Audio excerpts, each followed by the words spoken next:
ఓం శాంతి. ఈరోజు Murali date 19 August 2025. బాబా చెబుతున్నారు, మధురమైన పిల్లలు, మీ స్వధర్మాన్ని మర్చిపోవటమే అన్నిటికంటే పెద్ద తప్పు. ఇప్పుడు మీరు తప్పు లేని వారిగా అవ్వాలి. మీ ఇంటిని, రాజ్యాన్ని స్మృతి చేయాలి. ఈరోజు ప్రశ్న: పిల్లలైన మీలోని ఏ స్థితి సమయ సమీపానికి సంకేతము?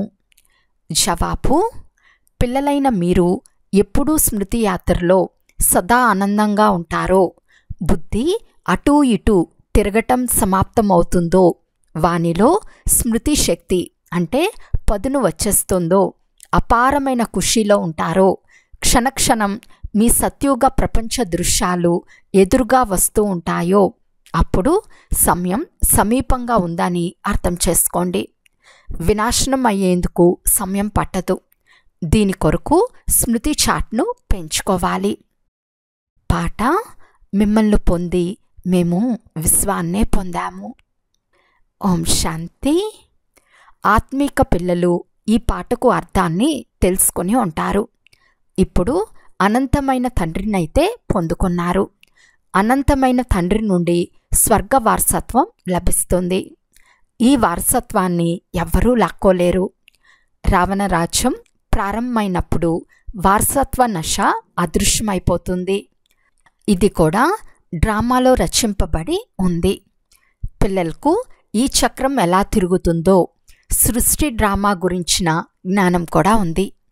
దీనిని నాటకం అని కూడా అంటారు, డ్రామా అని కూడా అంటారు. తండ్రి వచ్చి సృష్టి చక్రాన్ని కూడా అర్థం చేయిస్తారని పిల్లలకు తెలుసు.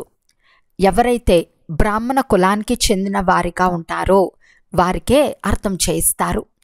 పిల్లలు, మీకు మీ జన్మల గురించి తెలియదు. నేను మీకు తెలియచేస్తాను.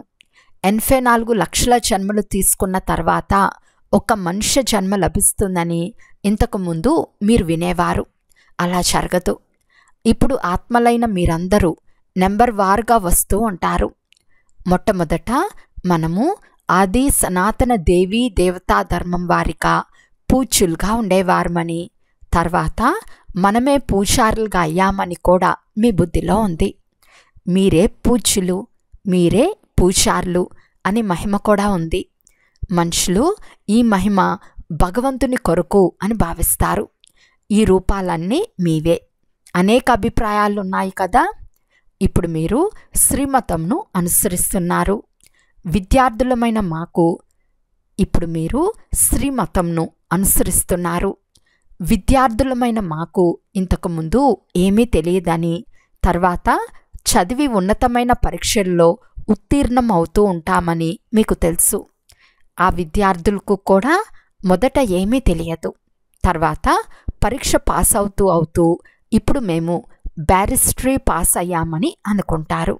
అలా ఇప్పుడు మేము చదివి మనుషుల నుండి దేవతలుగా అవుతున్నాము, అనగా విశ్వాధికారులుగా అవుతున్నామని మీకు కూడా తెలుసు.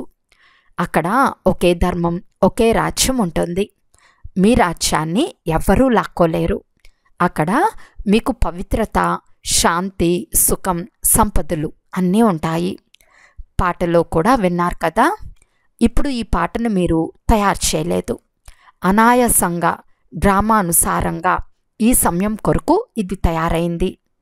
మనుషుల ద్వారా తయారైన పాటల అర్థాన్ని తండ్రి కూర్చుని తెలియజేస్తున్నారు. ఇప్పుడు మీరు శాంతిగా కూర్చుని తండ్రి నుండి ఆస్తిని తీసుకుంటున్నారు. దీన్ని ఎవ్వరూ లాక్కోలేరు. అర్ధకల్పం సుఖవారసత్వం ఉంటుంది. తండ్రి చెప్తున్నారు, మధురమైన పిల్లలు, అర్ధకల్పం కంటే ఎక్కువగా మీరు సుఖాన్ని అనుభవిస్తారు. తర్వాత రావణ రాజ్యం ప్రారంభమవుతుంది. దేవతలు వామ మార్గంలోకి ఎలా వెళ్ళారో చూపే చిత్రాలు గల మందిరాలున్నాయి. దుస్తులు అవే. దుస్తులు తర్వాత పరివర్తన అవుతాయి.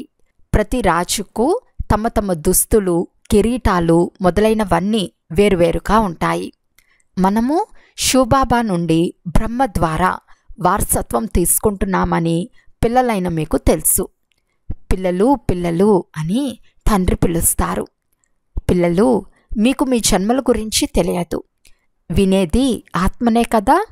మనము ఆత్మలము, శరీరం కాదు. మిగిలిన మనుషులందరికీ తమ తమ శరీరాల పేర్లను గురించిన నశ ఉంటుంది. ఎందుకంటే దేహాభిమానులుగా ఉన్నారు. మేము ఆత్మలము అను విషయమే తెలియదు. వారు ఆత్మనే పరమాత్మ, పరమాత్మయే ఆత్మ అని అనేస్తారు. ఇప్పుడు ఆత్మలైన మీరు విశ్వానికి అధికారులుగా, దేవీ దేవతలుగా అవుతున్నారని మీకు తండ్రి అర్థం చేయించారు. ఈ జ్ఞానం ఈ సమయంలోనే ఉంది. దేవతలమైన మనమే మళ్ళీ క్షత్రియ వంశంలోకి వస్తామని 84 జన్మల లెక్క కూడా కావాలి కదా. అందరూ 84 జన్మలు తీసుకోరు. అందరూ ఒకేసారి రారు. ఏ ధర్మం ఎలా వస్తూ ఉంటుందో మీకు తెలుసు. పాత ఇతిహాసం మళ్ళీ కొత్తదిగా అవుతుంది. ఇప్పుడిది పతిత ప్రపంచం. పావన ప్రపంచం తర్వాత వేరువేరు ధర్మాలు వస్తాయి. ఇక్కడ కర్మక్షేత్రంలో ఒకే నాటకం నడుస్తుంది. ముఖ్యమైనవి 4 ధర్మాలు. ఈ సంగం యుగంలో తండ్రి వచ్చి బ్రాహ్మణ సంప్రదాయాన్ని స్థాపన చేస్తారు. విరాట స్వరూప చిత్రాన్ని తయారు చేస్తారు. కానీ అందులో ఈ తప్పు ఉంది. తండ్రి వచ్చి ఈ విషయాలన్నీ అర్థం చేయించి తప్పు లేని వారిగా చేస్తారు. తండ్రి ఎప్పుడూ శరీరంలోకి రారు. వారు కొద్ది సమయం కొరకు పిల్లలైన మీకు సుఖధామానికి, మీ ఇంటికి మార్గాన్ని తెలియచేసేందుకు ఇతని రథంలో వస్తారు. కేవలం మార్గాన్ని చూపటమే కాక జీవితాన్ని కూడా తయారు చేస్తారు. కల్పకల్పం మీరు ఇంటికి వెళ్తారు. తర్వాత సుఖపాత్రను కూడా అభినయిస్తారు. ఆత్మలైన మా స్వధర్మమే శాంతి అని పిల్లలు మర్చిపోయారు. ఈ దుఃఖ ప్రపంచంలో శాంతి ఎలా ఉంటుంది? ఈ విషయాలన్నీ మీరు అర్థం చేసుకున్నారు. మీరు అందరికీ అర్థం చేయిస్తారు కూడా. నెమ్మది నెమ్మదిగా అందరూ వస్తారు. ఈ సృష్టి చక్రం ఎలా తిరుగుతూ ఉందో, దీని ఆయువు ఎంతో విదేశీయులకు కూడా తెలుస్తుంది. విదేశీయులు కూడా మీ వద్దకు వస్తారు. లేక పిల్లలు అక్కడికి వెళ్ళి సృష్టి చక్ర రహస్యాన్ని అర్థం చేయిస్తారు. యేసుక్రీస్తు భగవంతుని వద్దకు వెళ్ళి చేరుకున్నారని వారు భావిస్తారు. యేసుక్రీస్తును భగవంతుని పుత్రుడు అని భావిస్తారు. క్రీస్తు కూడా పునర్జన్మలు తీసుకుంటూ మీరు ఎలా భిక్షకులు అయ్యారో అలాగే ఇప్పుడు వారు కూడా భిక్షకులుగా అయ్యారని కొందరు భావిస్తారు. భిక్షకులు అనగా తమో ప్రధానమైన వారు. యేసుక్రీస్తు కూడా ఇక్కడే ఉన్నారని అనుకుంటారు. మళ్ళీ ఎప్పుడు వస్తారో తెలియదు. మీ ధర్మస్థాపకుడు మళ్ళీ తన సమయంలో ధర్మస్థాపన చేసేందుకు వస్తారని మీరు అర్థం చేయించవచ్చు. వారిని గురువు అని అనరు.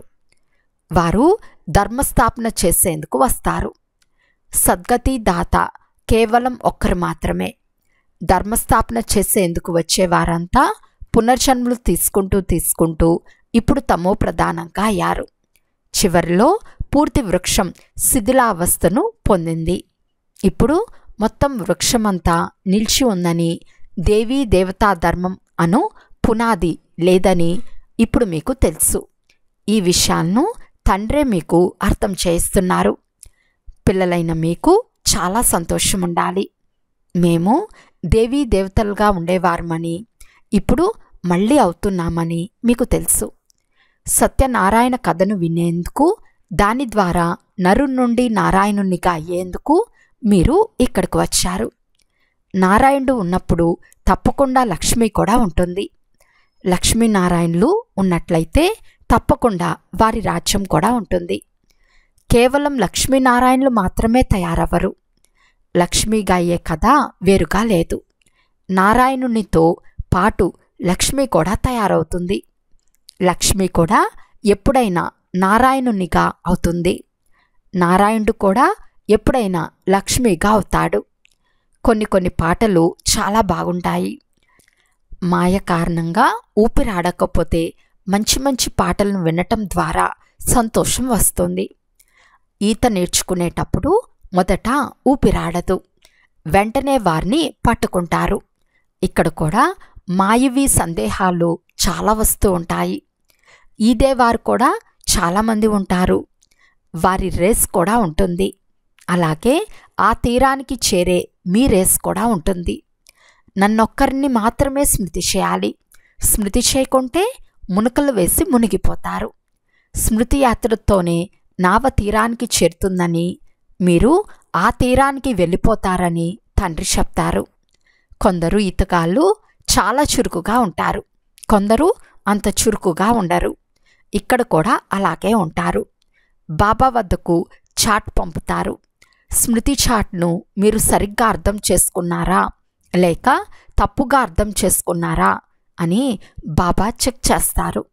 కొందరు మేము రోజంతట్లో 5 గంటలు స్మృతిలో ఉన్నామని చెప్తారు. మేము ఎంత సమయం ఇక్కడ చదువుతామో అంత సమయం చాట్ సరిగ్గా ఉంటుందని కొందరు అనుకుంటారు. కానీ అలా ఉండదు. చాలామందికి ఇక్కడ కూర్చున్నా వింటున్నా బుద్ధి వెలుపలికి ఎక్కడికెక్కడికో వెళ్ళిపోతుంది. పూర్తిగా వినను కూడా వినరు. భక్తి మార్గంలో అలా జరిగిందని సన్యాసులు కథలు వినిపిస్తూ ఉంటారు. మళ్ళీ మధ్య మధ్యలో నేనేం చెప్పాను అని అడుగుతూ ఉంటారు. వీరు వేడి పెనం వలె కూర్చుని ఉన్నారని గ్రహించి ప్రశ్నిస్తారు. అటువంటి వారు సమాధానం చెప్పలేరు. బుద్ధి ఎక్కడికెక్కడికో వెళ్ళిపోతుంది. ఒక్క మాట కూడా వినరు. ఇక్కడ కూడా అలాగే ఉన్నారు. బాబా చూస్తూ ఉంటారు. వీరి బుద్ధి ఎక్కడో బయట తిరుగుతూ ఉందని అర్థం చేసుకుంటారు. అటు ఇటు చూస్తూ ఉంటారు. అలాంటి కొత్తవారు కూడా వస్తూ ఉంటారు. వీరు పూర్తిగా అర్థం చేసుకోలేదని బాబా అర్థం చేసుకుంటారు. కనుక కొత్త వారిని త్వరగా ఇక్కడ క్లాస్కు రావటానికి అనుమతినివ్వకండి. వారు వాయుమండలాన్ని పాడు చేస్తారని చెప్తారు. కొందరు మంచి పిల్లలు ఇక్కడ కూర్చుని ఉంటూనే స్వర్గానికి వెళ్ళిపోవటాన్ని ముందు మీరు చూస్తారు. చాలా సంతోషం కలుగుతూ ఉంటుంది. క్షణక్షణం వెళ్తూ ఉంటారు. ఇప్పుడు సమయం సమీపంగా ఉంది. నెంబర్ వార్ పురుషార్థానుసారం మీ స్థితి తయారవుతుంది. క్షణక్షణం స్వర్గంలో మీ మెహల్ను చూస్తూ ఉంటారు. ఏమేమి చెప్పవలసి ఉంటుందో చేయవలసి ఉంటుందో అది సాక్షాత్కారం అవుతూ ఉంటుంది. ఎటువంటి ఏర్పాట్లు జరుగుతున్నాయో మీరు చూస్తున్నారు. ఒక్క సెకండ్లో పూర్తి ప్రపంచంలోని మనుషులంతా ఎలా బూడిదైపోతారో తండ్రి తెలుపుతున్నారు. బాంబు వేయగానే సమాప్తమైపోతారు. ఇప్పుడు మన రాజ్యం స్థాపన అవుతూ ఉందని పిల్లలైన మీకు తెలుసు. ఇప్పుడు స్మృతి యాత్రలో ఆనందంగా ఉండాలి. ఎవరికైనా దృష్టి ద్వారా బాణం తగిలే అంత పదును నింపుకోవాలి. అంతిమ సమయంలో భీష్మ పితామహుని వంటి వారికి మీరే జ్ఞానబాణం వేశారు. మీరు సత్యం చెప్తున్నారని వారు వెంటనే అర్థం చేసుకుంటారు. జ్ఞానసాగర్లు, పతిత పావన్లు, నిరాకార భగవంతుడు శ్రీకృష్ణుడు కాచాలడు వారి జన్మను చూపిస్తారు. కృష్ణుని రూపురేఖలు మళ్ళీ ఏ జన్మలోనూ ఉండవు. మళ్ళీ సత్యుగంలో అవే రూపురేఖలు లభిస్తాయి.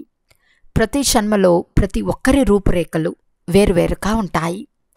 ఈ డ్రామా పాత్ర ఇలా రచింపబడి ఉంది. అక్కడ సహజమైన సౌందర్యమైన రూపురేఖలు ఉంటాయి. ఇప్పుడు రోజురోజుకు తను కూడా తమో ప్రధానమవుతూ ఉంటుంది. మొట్టమొదట సతో ప్రధానంగా, తర్వాత సతో రజో తమోగా అయిపోతుంది. ఇక్కడ ఎటువంటి పిల్లలు జన్మిస్తారో చూడండి. కొందరికి కాళ్ళు ఉండవు, కొందరు పొట్టిగా ఉంటారు, ఏమేమో అయిపోతూ ఉంటుంది. సత్యుగంలో అలా జరగదు. అక్కడ దేవతలకు గడ్డం మొదలైనవి కూడా ఉండవు. గడ్డము నున్నగా ఉంటుంది. స్త్రీనా పురుషుడా అనున్నది దృష్టి వృత్తి ద్వారా తెలుస్తుంది. పోను పోను మీకు చాలా సాక్షాత్కారాలు అవుతూ ఉంటాయి. బాబా కల్పకల్పం వచ్చి పిల్లలైన మనకు రాజయోగాన్ని నేర్పించి మనుషుల నుండి దేవతలుగా చేస్తారని మీకు ఎంత సంతోషం ఉండాలి. ఇతర ధర్మాల వారంతా వారి వారి విభాగాలలోకి వెళ్ళిపోతారని కూడా మీకు తెలుసు. ఆత్మల వృక్షం కూడా చూపిస్తారు కదా. చిత్రాలలో చాలా సవరణలు చేస్తారు, పరివర్తనలు జరుగుతూ ఉంటాయి. బాబా సూక్ష్మవతనం గురించి అర్థం చేయిస్తారు. సంశయ బుద్ధి కలవారైతే మొదట ఇలా చెప్పేవారు, ఇప్పుడు ఇలా చెప్తున్నారు అని అంటారు. లక్ష్మీనారాయణల 2 రూపాలను కలిపి విష్ణువు అని అంటారు. అంతేకాని 4 భుజాల మనుషులు ఉండరు. రావణునికి 10 తలలు చూపిస్తారు. అలాంటి మనుషులు ఎవరూ ఉండరు. ప్రతి సంవత్సరం రావణుని కాలుస్తారు. ఇది బొమ్మలాట వంటిది. శాస్త్రాలు లేకుండా మేము బ్రతకలేమని, శాస్త్రాలు మా ప్రాణాల వంటివని మనుషులు చెప్తారు. గీతకు ఎంత గౌరవం ఉందో చూడండి. ఇక్కడ మీ వద్ద అనేక మురళీలు ప్రోగు చేయబడతాయి. మీరు ఉంచుకుని ఏం చేస్తారు? రోజు రోజుకు మీరు కొత్త కొత్త పాయింట్లు వింటూ ఉంటారు. పాయింట్లు నోట్ చేసుకోవటం మంచిదే. చేసే సమయంలో ఈ పాయింట్లు అర్థం చేయించాలని రిహార్సల్ చేస్తారు. టాపిక్ల లిస్ట్ ఉండాలి. ఈరోజు ఈ టాపిక్ గురించి తెలిపిస్తాము. రావణుడు ఎవరు? రాముడు ఎవరు? సత్యమేమిటో మీకు తెలియచేస్తాము. ఈ సమయంలో పూర్తి ప్రపంచమంతా రావణ రాజ్యముంది. అందరిలో 5 వికారాలు ఉన్నాయి. తండ్రి వచ్చి మళ్ళీ రామరాజ్యాన్ని స్థాపన చేస్తారు. ఇది ఓటమి గెలుపుల ఆట. 5 వికారాల రూపీ రావణుని వలన ఆ ఓటమి ఎలా కలుగుతుంది? మొదట పవిత్ర గృహస్థ ఆశ్రమం ఉండేది. అదే ఇప్పుడు పతితమైపోయింది. లక్ష్మీనారాయణలే మళ్ళీ బ్రహ్మ సరస్వతులుగా అవుతారు. తండ్రి కూడా చెప్తారు, నేను వీరి అనేక జన్మల అంతిమ జన్మలో ప్రవేశిస్తాను. మేము కూడా చాలా జన్మల అంతిమంలో తండ్రి నుండి జ్ఞానం తీసుకుంటున్నామని మీరు కూడా చెప్తారు. ఇవన్నీ అర్థం చేసుకోవాల్సిన విషయాలు. ఎవరైనా మందబుద్ధి కలవారైతే అర్థం చేసుకోలేరు. ఇప్పుడు రాజధాని స్థాపన అవుతూ ఉంది. చాలామంది వచ్చారు, మరలా వెళ్ళిపోయారు. వారు మళ్ళీ వస్తారు. ప్రజల్లో కూడా చాలా తక్కువ పదవిని పొందుతారు. అది కూడా ఉండాలి కదా. అచ్చా, మధురాతి మధురమైన అపురూపమైన పిల్లలకు మాతాపిత బాప్దాదాల ప్రియ స్మృతులు మరియు గుడ్ మార్నింగ్. ఆత్మిక పిల్లలకు ఆత్మిక తండ్రి నమస్తే. ఆత్మిక తండ్రికి ఆత్మిక పిల్లల యొక్క ప్రియ స్మృతులు మరియు నమస్తే నమస్తే నమస్తే. ధారణ కొరకు ముఖ్య సారము. ఫస్ట్ పాయింట్, మేమిప్పుడు ఈ చదువు పూర్తి చేసి మనుషుల నుండి దేవతలుగా విశ్వాధికారులుగా అవుతాము. మా రాజ్యంలో పవిత్రత సుఖశాంతులు అన్నీ ఉంటాయి. దాన్ని ఎవ్వరూ లాక్కోలేరు అనే నశ సదా ఉండాలి. సెకండ్ పాయింట్, ఈ తీరం నుండి ఆ తీరానికి వెళ్ళేందుకు స్మృతి యాత్రలో మంచి ఈతగాడిలా అవ్వాలి. మాయ ద్వారా మునకలు వేయకుండా స్వయాన్ని పరిశీలన చేసుకోవాలి. స్మృతి చాట్ను యథార్థంగా అర్థం చేసుకుని రాయాలి. ఈరోజు వరదానము.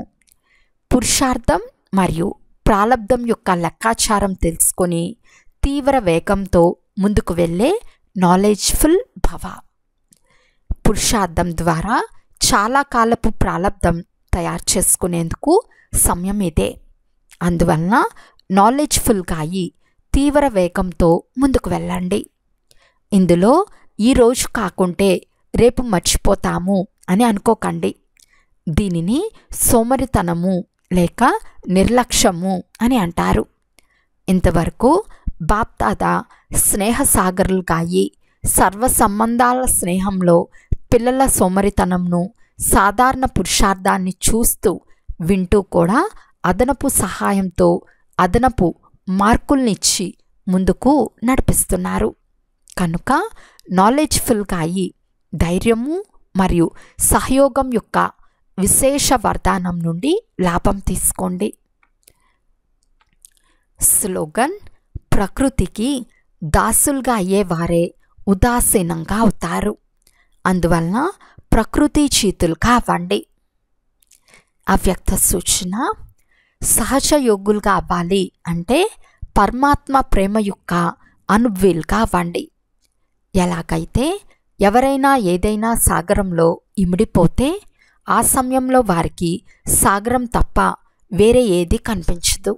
అలాగే తండ్రిలో అనగా సర్వగుణాల సాగరంలో ఇమిడిపోవాలి. దీనినే లవలీన స్థితి అని అంటారు.